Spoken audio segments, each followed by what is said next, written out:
Olá, meu irmão, minha irmã. Mais uma vez preparamos para você o programa Voz da Igreja. Agradeço mais uma vez a sua audiência, a sua escuta. Obrigado por estar conosco e por fazer parte da família católica aqui da nossa região, onde quer que você esteja. Bebendo da fonte, vamos visitar um texto de São João e ali somos convidados a entrar em comunhão com Jesus e por ele em comunhão com o Pai e com a Trindade. No coração deste tempo, vamos conhecer o nosso irmão querido que vem da Amazônia para falar conosco neste e em outros programas. Dom Fernando Barbosa é o convidado para este nosso programa. Uma Igreja em Caminho. Vamos recordar as atividades que temos neste final de semana e nos faremos peregrinos e vamos à casa da Mãe. O programa Voz da Igreja está começando mais uma vez para você.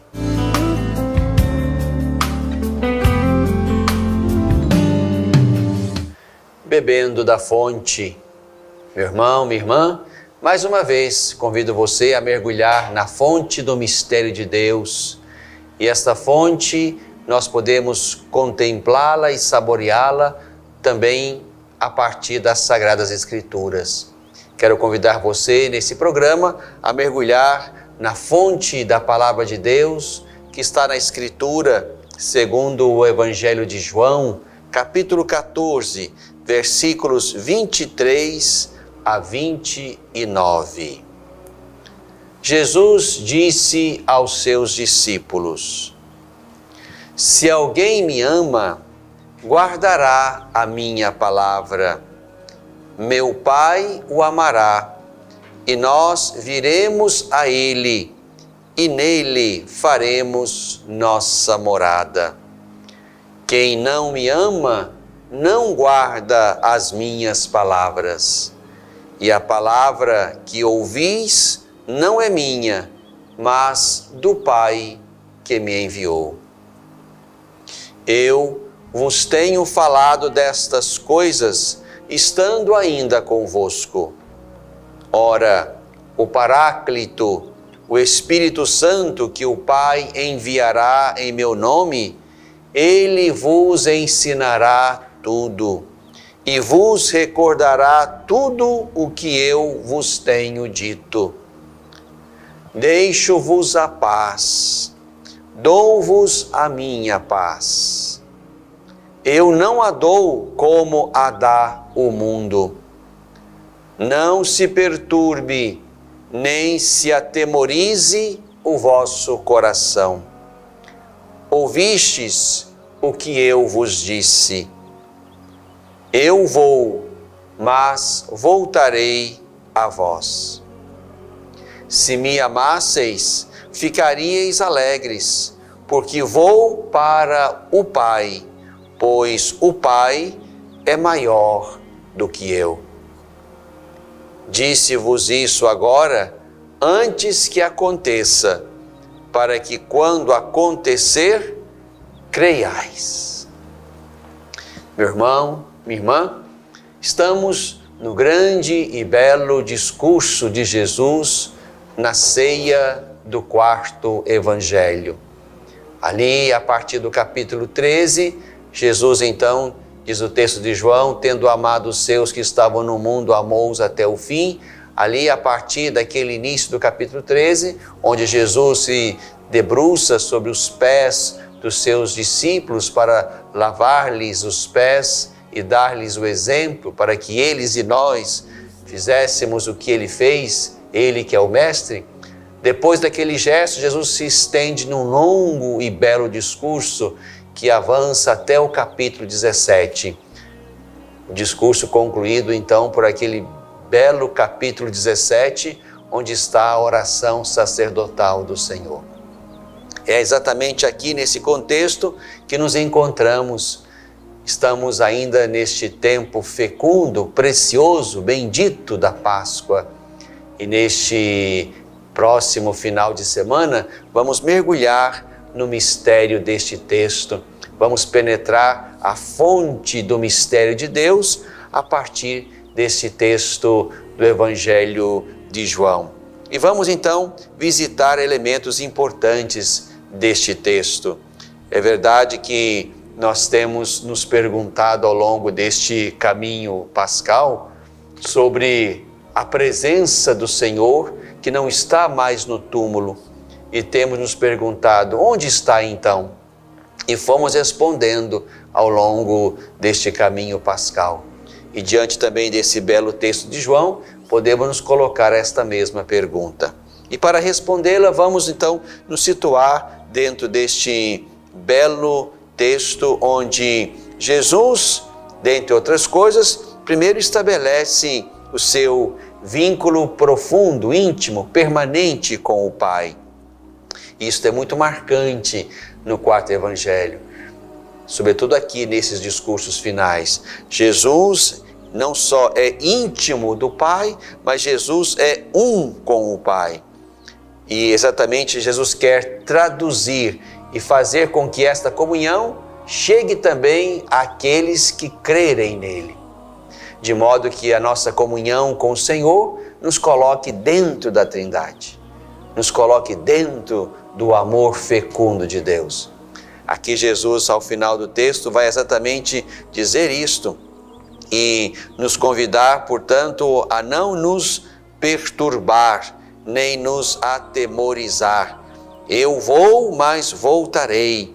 Se me amasseis, ficaríeis alegres, porque eu vou para o Pai, que é maior do que eu. Então Jesus, ao longo desse belo discurso, vai mostrando exatamente a intimidade, a comunhão, a unidade dele com o Pai e quer levar para dentro desse mistério todos aqueles que crerem nele. Disse-vos isto agora, antes que aconteça, para que quando acontecer, creiais. Quando chegar a hora da glorificação, e para o quarto evangelho, a glorificação é exatamente o momento, o lugar da cruz. Ali é o lugar da glorificação. É ali que Jesus expressa maximamente o seu amor pelos seus e maximamente a sua fidelidade ao Pai.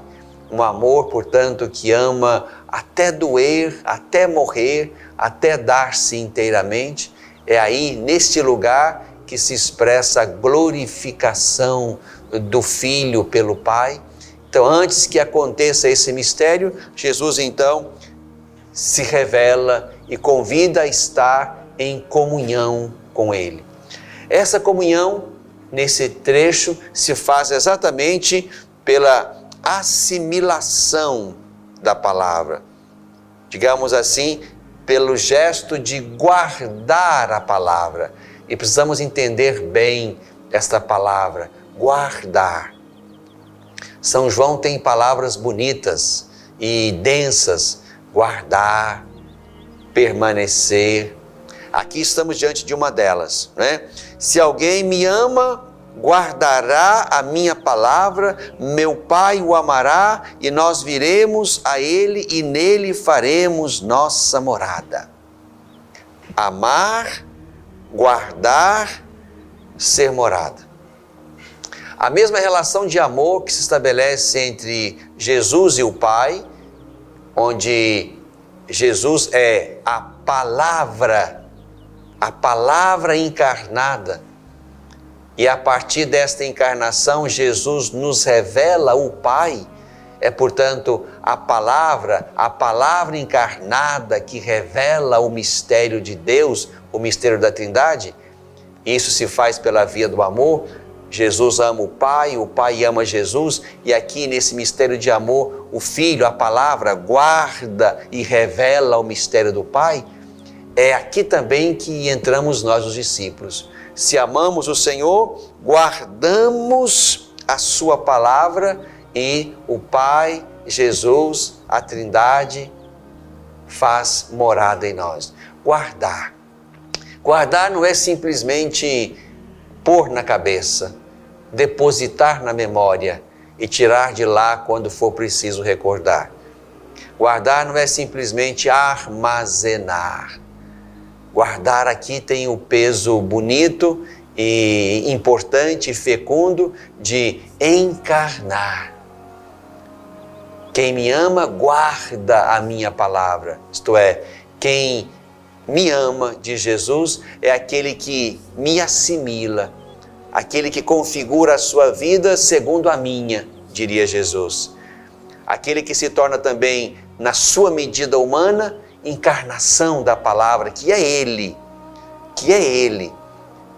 Não se trata de uma palavra qualquer. Guardar a palavra é guardar Jesus, é assimilar, é configurar-se. É exatamente fazer com que em mim, na minha vida, transpareça a palavra. A palavra é Jesus. E se Jesus, a palavra do Pai, transparece em mim, discípulo do Senhor, então eu também estarei em comunhão com o Pai, em comunhão com a Trindade.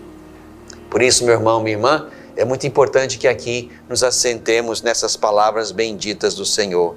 E aqui Jesus se encarrega de nos ensinar que o Espírito, o Paráclito, é aquele que nos vai ensinar tudo e recordar tudo. Por isso é preciso exatamente que haja uma docilidade, uma abertura à ação do Espírito Santo em mim, em nós e na igreja.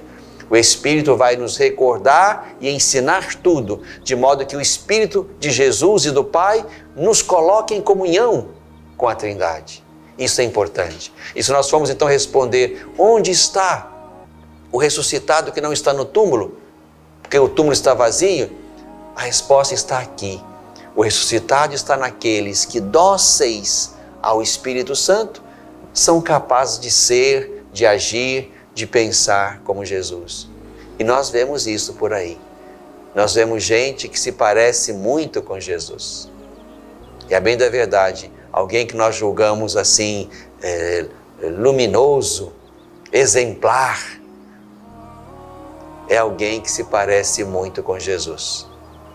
É alguém que se tornou dócil ao Espírito e por isso mesmo foi capaz de guardar, de encarnar e de tornar-se ele mesmo, esse discípulo mesmo, se tornar alguém que resplandece, que deixa aparecer a partir da sua vida o próprio Jesus. Onde está o ressuscitado?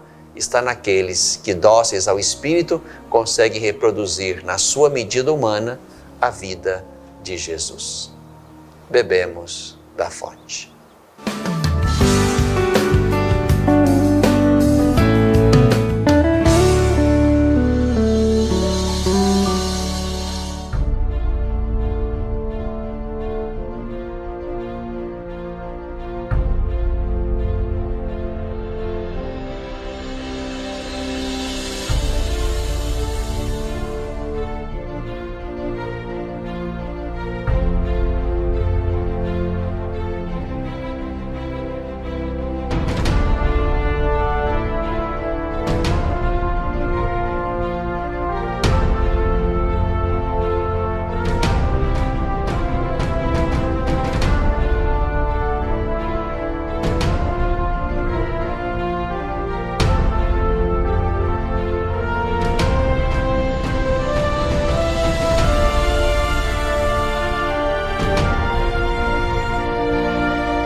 no coração deste tempo.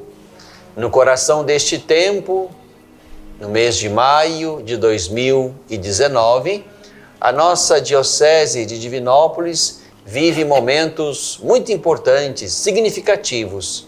Neste maio, 17 de maio, nossa Diocese celebrou 60 anos de instalação. A Diocese foi criada em 11 de julho de 1958, pelo então Papa Pio XII, que faleceu logo em outubro daquele ano, e foi instalada em 17 de maio de 1959, já sob o pontificado de João XXIII, e naquela data, 17 de maio de 59, foi também ordenado o nosso primeiro bispo, Dom Cristiano Portela de Araújo Pena. Então, neste 17 de maio, celebramos 60 anos de evangelização aqui no nosso Centro-Oeste mineiro. Houve muitas e belas celebrações, houve momentos importantes de encontro nas foranias, nas paróquias e na diocese inteira. E houve, portanto, uma semana intensiva que precedeu o dia 17. E ali nos encontramos como paróquias, como foranias, nos encontramos como irmãos e fizemos uma bela festa. Também nesse mês de maio, nós celebramos a minha nomeação como bispo desta igreja, a minha ordenação episcopal acontecida no mês de maio, exatamente no dia 25, como também neste mês de maio foi a ordenação do nosso irmão, o bispo de Tefé, Dom Fernando Barbosa, que esteve conosco nas comemorações dos 60 anos da nossa diocese. E Dom Fernando está conosco hoje no nosso programa, e é com ele que nós vamos conversar um pouquinho. Que bom que nós podemos, de fato, estar em comunhão também aqui e através desse programa para dar visibilidade à beleza e à fecundidade desta igreja que está lá no coração da Amazônia, se preparando também esta igreja de Tefé para viver o Sínodo para a Amazônia, que vai acontecer no mês de outubro. Então, Dom Fernando, é uma alegria ter o senhor conosco aqui. Nós somos contemporâneos de nomeação e de ordenação, né? Ele foi nomeado no mês de maio e ordenado no mês de agosto, né? Eu fui nomeado no mês de fevereiro e ordenado no mês de maio. Pude estar lá em Tefé por ocasião da chegada dele para aquela prelazia. Então vamos conversar um pouquinho com o Dom Fernando sobre aquela realidade bonita, fecunda da Amazônia, onde ele já está também, portanto, há quase 5 anos. Bem-vindo, Dom Fernando. Então, conta um pouquinho para nós da sua história. De onde é que o senhor veio? É com muita alegria que me direciona a todos que nos assistem, né, neste programa A Voz da Igreja, né? E me sinto em casa, sendo acolhido aqui pela nossa igreja irmã, pelo seu jubileu, pelos 60 anos de diocese, de instalação, né, na sua presença, e com os demais presbíteros e fiéis que durante esse tempo, durante estes dias, estavam festejando, se alegrando com essa grande graça aqui na diocese de Divinópolis por mais um jubileu. E eu sou Dom Fernando, membro da Congregação da Missão, bispo da Prelazia de Tefé, não é?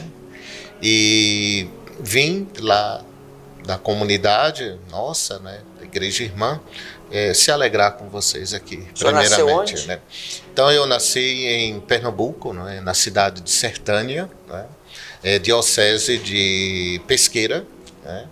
E depois eu fui trabalhar na Congregação da Missão, depois de ordenado, depois dos estudos, tanto na cidade de Fortaleza, como sendo formador em Belém, né?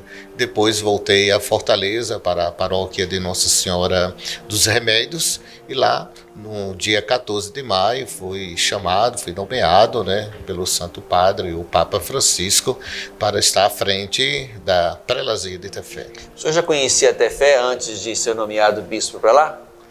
Não, eu ouvia falar de Tefé, né, quer dizer, da Amazônia, mas nunca trabalhei como missionário na região lá do estado do Amazonas, né?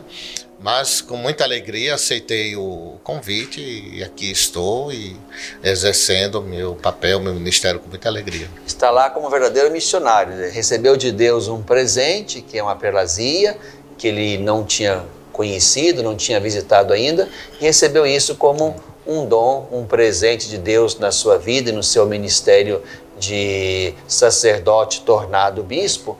Então recebe isso como verdadeiro missionário que, a partir então daquele ano, passou também a não só viver na Amazônia, mas também a amar e a dar a sua vida pelos irmãos e irmãs que estão ali.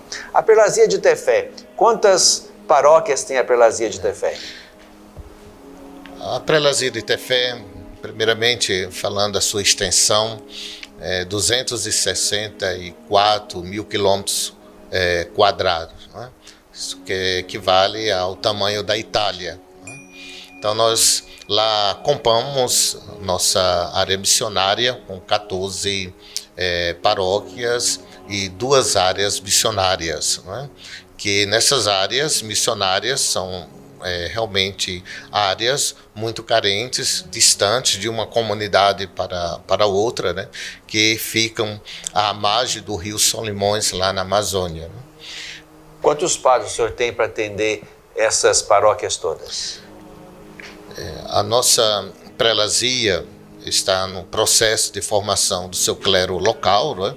Então dizemos que hoje nós temos 10 padres diocesanos e 13 religiosos, compondo assim 23 sacerdotes religiosos, religiosas também, que exercem ali a sua missão, né, que são chamados, convidados, tanto por mim, ou então quando eu cheguei já encontrei desde a época, né, de Dom Mário, né, e Dom Sérgio, né, nosso arcebispo, né, essa presença também da vida religiosa. Isso é muito importante. Mas eu quero aqui destacar algo muito importante, né, da missão em Tefé, que é a missão dos nossos leigos e leigas, né, que assumem o compromisso de cristãos, que assumem o compromisso da evangelização em nossa área, porque os missionários são realmente pessoas que levam a mensagem, né? São formados ali no local, mas levam essa mensagem aos demais irmãos e irmãs que já são realmente enculturados dentro daquela realidade do dia a dia, principalmente uma vida ribeirinha, né? Isto quer dizer comunidades que estão localizadas à margem do rio Solimões. Destes 20 e poucos padres que o senhor tem, né, quantos são propriamente dali, da Perlazia de Tefé, talvez até da cidade de Tefé? Quantos sacerdotes nascidos e criados naquela realidade o senhor tem hoje? Como eu falei no início, né, é exatamente essas vocações nativas, né? Lá nós temos 9, né, nativos, né? Tem um que é diocesano, que faz parte da Prelazia, né? Mas que nasceu aqui em São Paulo, né? Sim. Mas os outros 9 são dali, daquela localidade, né, da margem, né, dos rios, né, seja do rio Japurá, Jutaí, né, Solimões, né, daquela vida do povo, né, nascido ali, nato daquela terra. O senhor falou de rios, Rio Solimões, Rio Juruá, Rio Negro. Aqui nós falamos de ruas, né? Ruas, avenidas e praças, né? Interessante que o senhor vive lá uma realidade que para nós não é tão conhecida. Talvez a sua vida de bispo para visitar as paróquias passa mais pelo rio do que pelas vias, né? Então é normal que lá as paróquias, a própria Perlazia, não tenha veículos como nós temos aqui, mas tenham barcos, não é assim? Sim. Então eu quero perguntar o seguinte, então o senhor vai visitar as paróquias de barco. A sua paróquia mais distante, qual é e há quantos dias ou há quanto tempo de barco está a paróquia mais distante da sede da Perlazia, que é Tefé? Então você que me acompanha através desse programa, você fica imaginando como nós podemos dar uma assistência a uma prelazia de tamanho do estado de São Paulo, tudo por rios, né? Como o senhor mesmo me perguntou, então a distância da sede de Tefé até a última paróquia de Itamaraty chega a nós gastarmos 120 horas quando fazemos isto de barco, né? Mas também há outras possibilidades quando se faz de pequeno avião, né? Pequeno porte, né? Que se chega mais rápido, né? Mas também aí vem os custos.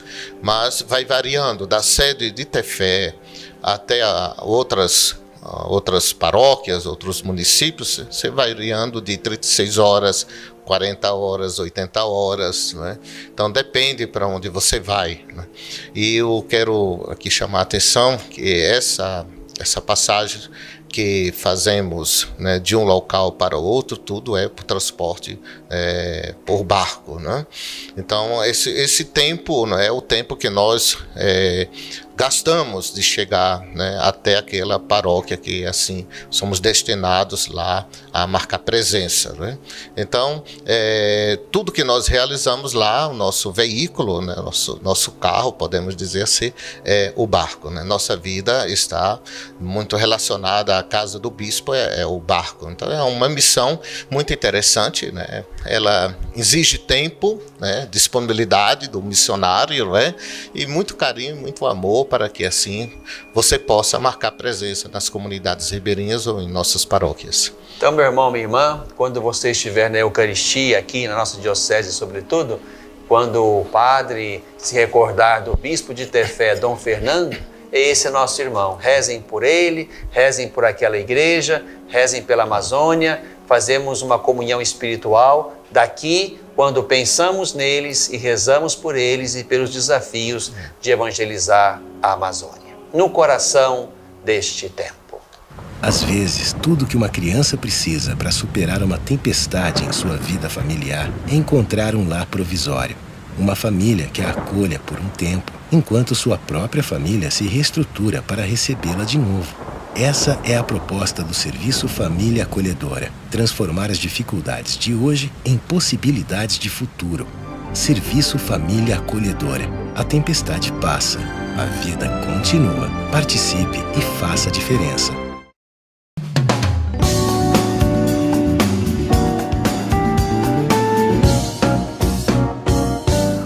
Uma igreja em caminho, meu irmão, minha irmã.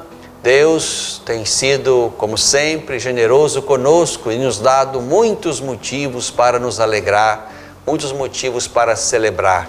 Estamos ainda, digamos, na órbita da celebração jubilar da nossa igreja. E neste dia 25 de maio, sábado, a nossa igreja diocesana se faz romeira, peregrina, na direção do Santuário Nacional em Aparecida. Muitos ônibus das paróquias vão sair para o Santuário Nacional. Lá, junto da Mãe Aparecida, queremos ainda uma vez agradecer a Deus por tudo que Ele fez em nós e por nós ao longo destes 60 anos de vida de diocese aqui no Centro-Oeste Mineiro. Então, você que vai conosco neste próximo final de semana, que Deus abençoe a sua viagem, a sua romaria, o seu ônibus, os seus companheiros, a sua permanência em Aparecida. Vamos juntos ao Santuário da Mãe para agradecer ao seu Filho Jesus, de quem somos discípulos. Ele que é a cabeça da igreja e nós também somos igreja e queremos ir então à casa da Mãe para agradecer a Jesus, o Filho da Virgem Santíssima, que é aquele que preside a nossa comunidade, a nossa igreja, e é exatamente a Ele que nós queremos chegar, e a Mãe, a sua Mãe, de quem Ele também quis que nós fôssemos filhos, é ela que nos ajuda também no caminho da fé e no caminho da missão. Então, nesse 25 de maio, vamos juntos ao Santuário Nacional. E você que não pode estar lá, que não tem condições de estar nesse momento conosco lá no Santuário Nacional, você pode então sintonizar a missa das 9 horas da manhã, lá do Santuário Nacional, pelos meios católicos que transmitem aquela missa, e vai poder então também, mesmo à distância, participar conosco e estar conosco naquela Eucaristia no dia 25 de maio, às 9 horas da manhã, no Santuário Nacional. Vamos juntos? E se você não pode ir, ligue a sua TV às 9 horas da manhã deste sábado e participe conosco daquela Eucaristia festiva. E vamos ainda, encerrando assim o nosso ano celebrativo, no dia 29 de junho, ao Santuário Estadual de Nossa Senhora da Piedade, aqui em Caeté. E se você não foi à Aparecida, quem sabe pode ir ao Santuário Estadual, aqui na Serra da Piedade, no dia 29 de junho. Organize aí a sua romaria, converse aí com seus amigos e vamos também, mais uma vez, aí sim, encerrando o nosso ano celebrativo, vamos subir a serra e vamos agradecer à Mãe da Piedade por tudo aquilo que Jesus, o seu Filho, fez por nós. E é a Ele que nós queremos seguir no caminho da vida, da fé e da missão. Também quero convidar você para nesse dia 26 de maio, em Carmo do Cajuru, participar do show do Padre Reginaldo Manzotti, nesse domingo 26, à noite, lá em Carmo do Cajuru. Uma igreja em caminho.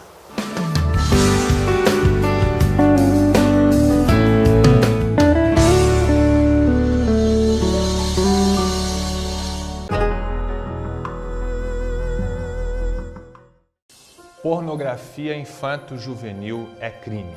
Todo aquele que produz, vende, publica, divulga de qualquer forma ou até mesmo armazena vídeos ou fotos pornográficas de crianças e adolescentes pratica crime grave e está sujeito a uma pena de até 8 anos. Se você teve contato com esse tipo de material pelas redes sociais, jamais passe adiante. Não divulgue e nem guarde essas imagens criminosas. Denuncie quem publicou ao promotor de justiça ou à polícia. Defender a criança é responsabilidade de todos nós, todos contra a pedofilia.